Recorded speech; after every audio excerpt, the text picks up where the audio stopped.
পুরো এলাকায় পুজো উদ্যোক্তাদের বিভিন্ন ক্যাটাগরিতে প্রতি বছরই পুর নিগমের পক্ষ থেকে পুরস্কৃত করা হয়ে থাকে। এবছরে মোট 21টি ক্লাবকে পুরস্কৃত করা হবে। আজ পুর নিগমের কনফারেন্স হলে একটি বৈঠকে দিনক্ষণ এবং বিভিন্ন বিষয় নিয়ে আলোচনা করা হয়। বৈঠকের পৌরোহিত করেন মেয়র দীপক মজুমদার। আজকের এই বৈঠকে সিদ্ধান্ত নেওয়া হয় আগরতলা শহর এবং শহরতলির মোট 21টি ক্লাবকে এবছর পুরস্কৃত করা হবে এক অনুষ্ঠানের মাধ্যমে। 5টি পুরস্কার দেওয়া হবে মহিলা পরিচালিত পুজো কমিটিগুলিকে। পাশাপাশি বিভিন্ন ক্যাটাগরিতে 5টি সেরা পুরস্কার দেওয়া হবে। পাশাপাশি বাকি 4টি জোনালে 16টি পুরস্কার দেওয়া হবে। সেই অনুষ্ঠানে আমন্ত্রণ জানানো হবে মুখ্যমন্ত্রী ডক্টর মানিক সাহাকেও, জানান মেয়র দীপক মজুমদার।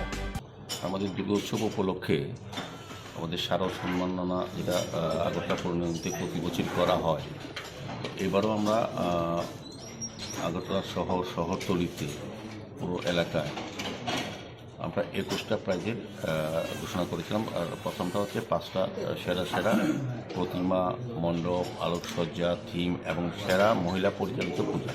5টা পুজোকে আমরা সেরা পুরস্কৃত করব।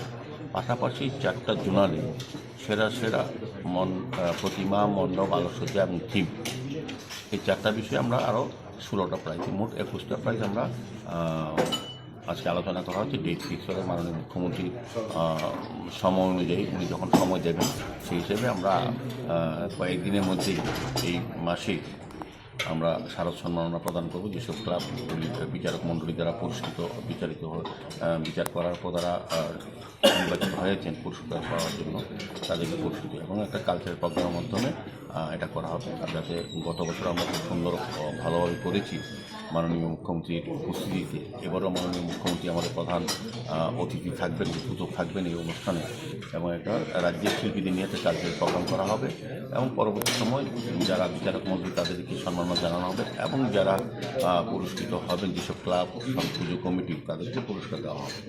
এই নিয়ে আজকে মোটামুটি আলোচনা চলছে। আমরা এই কয়েকদিনের মধ্যেই আমরা জানিয়ে দেব কবে দেবো এবং কোন ক্লাব নির্বাচিত হয়েছে আমরা পরবর্তী সময় প্রেস মিটের মাধ্যমে জানিয়ে দেবো। কতটা ক্লাব মোটামুটি? মোট 21টা। 5টা সেরা 5টা বিষয়ে আবার ওই 4টা জোনালে 4টা করে মোট 16টা 21টা পুরস্কার আমরা পুজো কমিটি বা ক্লাব কমিটিকে যারা পুরস্কৃত হবে তাদেরকে দেওয়া হবে।